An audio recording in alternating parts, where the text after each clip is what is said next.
Okay, are you having wrist pain when you are doing your planks or your push-ups or any weight bearing where you're in a tall plank push-up position? I just had a catch up with my sister, Christy Hay, who's been doing the kick-ass core, but she did remind me that she was getting a little bit of pain in her wrists. And it is something that we address a lot of during the redback sessions, but it's something that I haven't actually mentioned in the kick-ass core. And I wanted to show you a few different ways to alleviate some wrist pain. So all the weight bearing that we're doing with the kick-ass core, because we're not using equipment, so it does mean that we are doing a bit more weight bearing through our wrists, can become a bit problematic through your wrist joints, particularly if you're a little bit weaker in the wrists or if you're not utilizing some of these little tips that I'm going to give you. So the first thing is I like to encourage people, so if you want to kind of see what I'm doing with my hand here, abs, so a lot of people when they're in their plank position, they'll be putting all their weight through their wrist.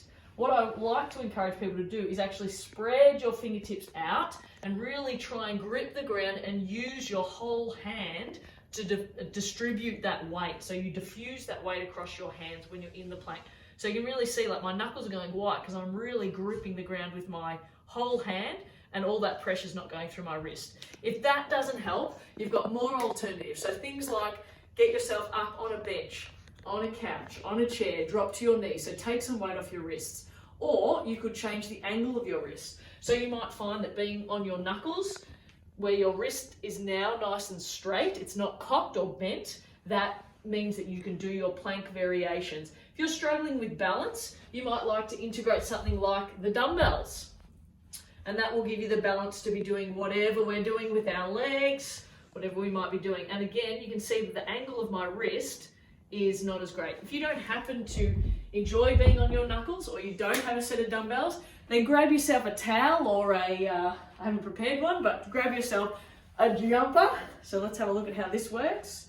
You can roll this up, so create something like, it's a bit long, roll it up, and this is going to change the angle of my wrist just doing this.